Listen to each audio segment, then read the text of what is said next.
একে মেরে একদম এর চামড়া গুটিয়ে দিচ্ছে। তুই কি ডেঞ্জারাস মাছ রে ভাই। আরে দেখো সুখী মাছ পুরা আমি। আর এই যে আমার জ্যাগুয়ার চিগলিট খেয়ে দিয়ে ভুড়ি ফুলিয়ে বসে আছে। তো দেখো এখানেও 40% জল নামানো হয়ে গেছে। টোটাল 7খানা মাছ আমার এই মনস্টার ট্যাঙ্কে। এখানে 4 জনকে দেখতে পাচ্ছ আর 3 জন ওই ট্যাঙ্কে আছে। কি লাগছে দেবো গোদাকে, এর নাম ভাবছি গোদাই দেবো।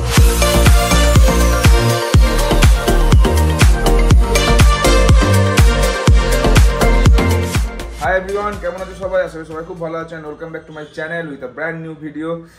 গেঞ্জি পরে আজকে স্যান্ডো গেঞ্জি পরে ব্লগ স্টার্ট করছি, কারণ সব তোমাদেরকে বলেছিলাম যে সানডের দিন আজকে সমস্ত অ্যাকোরিয়ামগুলোকে আমাকে ফ্রেশ করতে হবে, ওয়াশ করতে হবে, পরিষ্কার করতে হবে। এক কথা আর কি 30% করে জল নামিয়ে এগুলো সপ্তাহে একদিন করে করা দরকার। তো প্রথমে ছোট অ্যাকোরিয়াম দিয়ে স্টার্ট করবো, তারপর চলে যাবো চিকলেটে অ্যান্ড দেন চলে যাবো মনস্টার ট্যাঙ্কে।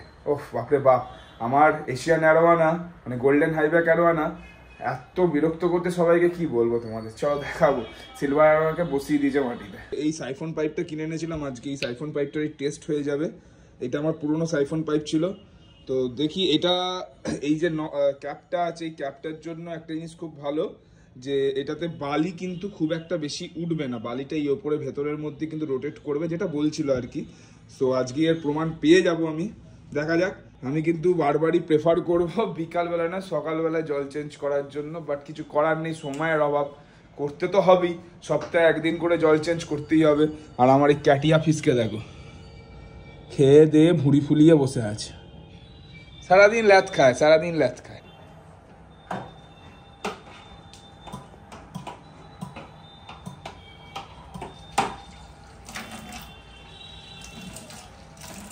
জল বেরোতে শুরু করেছে। এটা তো ধরো কিছুই সাজানো গোছানো নেই, তো সুন্দর করে উঠে যাচ্ছে।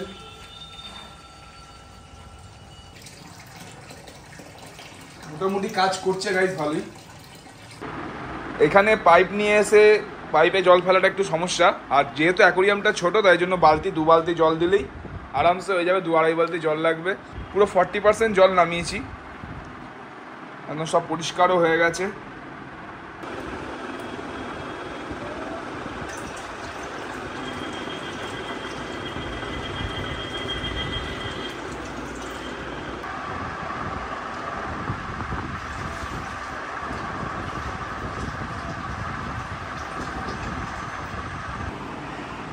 সো ট্যাঙ্ক ফুল, ইতিমধ্যে বিশাল এসে হাজির।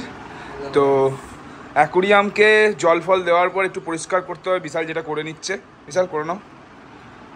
আর জল ভরা আমাদের হয়ে গেছে, তো একটুখানির জন্য লাইটটাকে অফ করে দেবো যাতে মাছগুলো স্ট্রেসে না থাকে। কি হয় তাই তো, লাইটটাকে একটু অফ করে দেবো। প্রায় 2-1 ঘন্টা অফ করে রাখলে মাছগুলো আবার নিজের স্টেটে চলে আসবে। সবসময় স্ট্রেস হিল বা অন্য কোনো ওষুধ দেওয়াটা প্রেফারেবল করি না আমি, যেটা বিশালও করে না। বিশালের কাছ থেকে আমি শিখেছি, কারণ ওই সব কিছু জানে এই সব জিনিসের। তো সবসময় স্ট্রেস হিল দেওয়াটা কোনো দরকার নেই। একটু লাইট অফ করে রাখলে অটোমেটিক্যালি মাছ নিজেদের মধ্যে আবার রিগেন করে নেবে সব কিছু। এগুলো আসলে সব মাছের ক্ষেত্রে নয়, যেহেতু এগুলো অ্যাগ্রেসিভ ফিশ, এগুলো একটা মনস্টার ভ্যারাইটি, অতটা মেডিসিন রেকমেন্ড আমি করি না।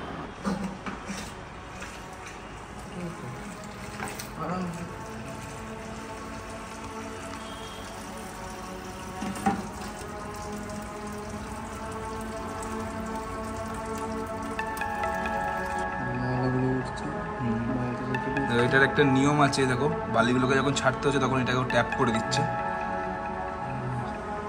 এই বড় সাইফন পাইপটার ফিচার্স তো অত জানতাম না, তো বিশাল এসে ফিচার্সটা দেখাচ্ছে। কিন্তু ভালো সাইফন হচ্ছে, ভালো ময়লা ফয়লা ভালো উঠছে। দেখো পানির মতো ঢুকিয়ে সব কাজ করছে।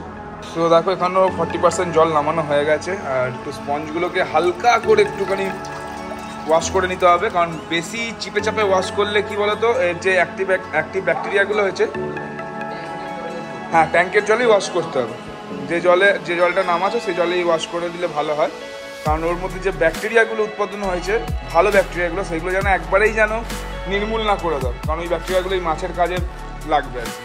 আমার যে হ্যাংঅন ব্যাগটা আছে এটা এখন পরিষ্কার করবো, কারণ এটা একটু বড়, তো এটা একটু ভালো করে ময়লাগুলো ক্যাপচার করুন, তারপরে পরের সপ্তাহে এটাকে পরিষ্কার করা হবে। জল বেরোতে শুরু করে দিয়েছে। আর ব্লু আকারা মস্তি নিচ্ছে স্পঞ্জগুলো আর কি ফিল্টারের।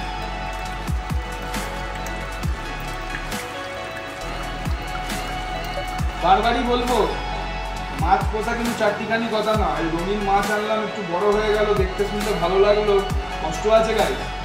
দেখো গদগদ করে আমি ঘামছি এদেরকে সুস্থ লাগার জন্য, কষ্ট আছে। কষ্ট করলে কেষ্ট মিলবে, কেষ্ট আর কি মিলবে, সবটা একই ডায়লগ মারছে। যেমনটা তোমাদের বললাম যে চিকলেটের ট্যাঙ্কের জন্য রক সল্ট একটু ব্যবহার করব আমরা। তো রক সল্টটা ব্যবহার করব কি প্রসেস সেটা বিশাল তোমাদেরকে এক্ষুনি দেখিয়ে দিচ্ছে।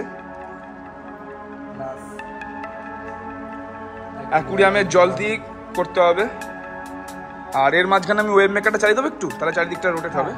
যেহেতু আমার ওয়েভ মেকার আছে গাইস, যেহেতু আমার ওয়েভ মেকার আছে, তো ওয়েভ মেকারের জন্য চারিদিক জুড়ে একদম রক সল্টটা চারিদিকে সমানভাবে বিস্তারিত হবে। পরিমাণটা দেখে নাও, 3 ফিটের ট্যাঙ্কের জন্য একদম 30% যেহেতু সেহেতু এতটাই দেওয়া হবে, সামান্য বেশি।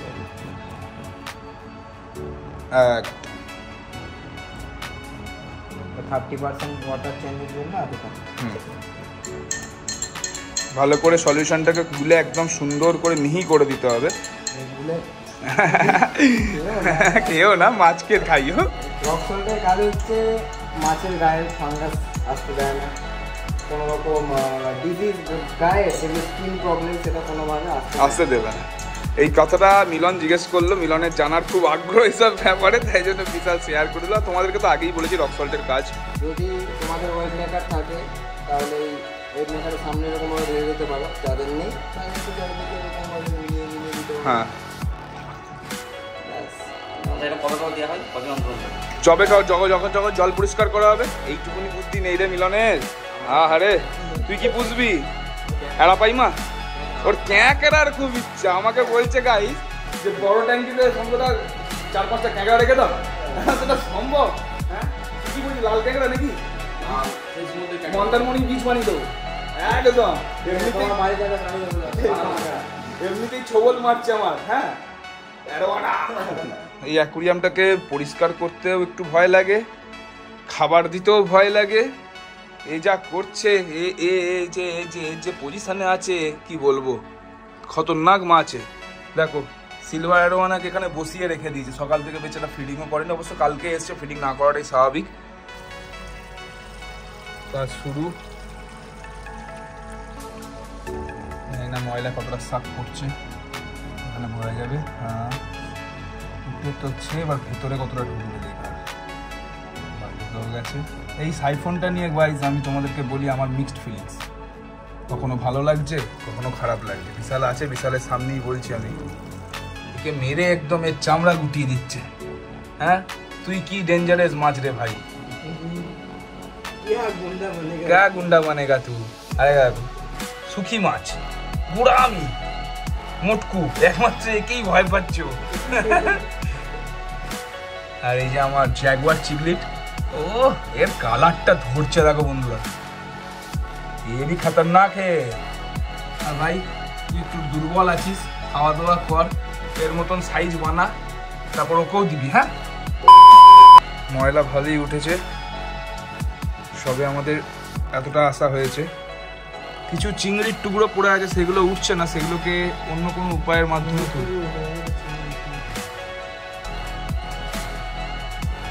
স্ক্রাবার দিয়ে একটু কাঁচটা ঘষে নেওয়া হচ্ছে। আর আমরা জল, এটা 10% বলা যেতে পারে, কারণ আমি যখন বেরিয়ে আসি আর কি, তখনই আমি জলটাকে একবার পরিষ্কার করিয়েছিলাম, মানে জল নামানো হয়েছিল। তো যেহেতু এতটা ময়লা হয়ে গেছিলো, তো 1 সপ্তাহের মধ্যে যে সাইফোনিং করার জন্য যতটুকুনি জল নামাবার দরকার ততটুকুনি জল আমি নামিয়ে দিলাম।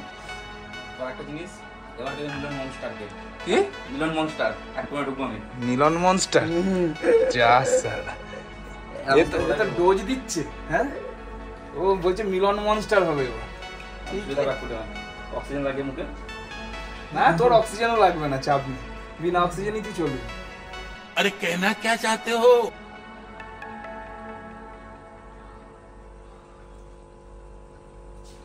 বেরোচ্ছে জল, ও জল ভরা স্টার্ট। বিশাল আবার বলে দিল ক্লোরিন বেশি থাকলে জলে অ্যান্টি ক্লোরিন পাওয়া যায়, অ্যান্টি ক্লোরিন দিতে পারো তোমরা, কিন্তু আমাদের জলে ক্লোরিন নেই বল, মেমারির জলে নেই। ট্যাপ ওয়াটারে ক্লোরিনের পরিমাণটা খুবই কম, আমাদের জল খুব ভালো, বারবারই বলবো। দেখো গাইস, সামটাকে চালানো হয়েছে, ফিল্টারটা, জল দেখো নামছে হু হু করে। লাইটটা অফ করে ফিল্টারটা একটু চলবে 2-3 ঘন্টা। টোটাল 7খানা মাছ আমার এই মনস্টার ট্যাঙ্কে ঢুকবে। এখানে 4 জনকে দেখতে পাচ্ছ, আর 3 জন ওই ট্যাঙ্কে আছে, 2টো অস্কার আর একটা রেডটেল। কি লাগছে দেবে গোদাকে, এর নাম ভাবছি গোদাই দেবো। একবার কলের কাছে গিয়ে দাও চালাবে। এবার আমাদের ভিডিওটা শেষ করার পালা। দেখো লাইট ফাইট অফ করে দিয়েছি, সব এখন স্ট্রেস ফ্রি হয়ে গেছে। কিন্তু শেষ করার আগে তোমাদেরকে বারবারই বলি যে একটা ফিশ হবারের কাছে এই সমস্ত ইকুইপমেন্টস থাকা কিন্তু অতি অবশ্যই জরুরি। আজকে যেহেতু জল চেঞ্জ করেছি, এইমাত্র সবাইকে একটু করে খাবারও দিলাম। আর ড্রাই ফ্রুট মেনলি হচ্ছে আমার অ্যারোয়ানাকে ড্রাই ফ্রুট ধরাতে হবে, তাই তো ভাই? সকালবেলা তো সবাই লাইভ ফিডিং করেই, চিংড়ি খাচ্ছেই, আর সন্ধ্যেবেলাটা যদি একটু ড্রাই ফ্রুট ধরাতে পারি, কারণ 1 টাইম করে এখন খেয়ে দিই। তোমাদেরকে বারবারই বলি মাছ কিন্তু বেশি খেয়ে নিলে ড্যামেজ হতে পারে, মাছ কম খেলে কিন্তু ড্যামেজ হবে না। সো এখন একটু টিডিএসটা মেপে নেবো, টিডিএসটা মেপে নিয়ে দেখবো যে কেমন কি আছে। আই হোপ সবই ঠিক থাকবে। তো আশা করছি আজকের ব্লগটা তোমাদের কাছে খুব ভালো লেগেছে। তোমাদেরকে দেখালাম ফিশ হওয়াটা কিন্তু চারটিখানি কথা নয়, ফিশ সবাই পুষতে পারে, বাট তাকে পুষতে গেলে, যে কোনো অবলা জীবকে পুষতে গেলে তোমাদেরকে বারবারই বলবো একটু নিজেকেও খাটতে হবে। তো আজকে সারাদিনের ব্লগটা স্যান্ডো গেঞ্জি পরেই কাটিয়ে দিলাম। তো আই হোপ আজকের ভিডিও তোমাদের খুব ভালো লেগেছে। ভালো লাগে লাইক করো, কমেন্টস করো, শেয়ার করো। Stay tuned with us, okay guys? তো দেখা হচ্ছে নেক্সট ব্লগে। Till then be safe, take care, always be happy. Happy host and Adi and সুসার সাইনিং অফ। Bye by.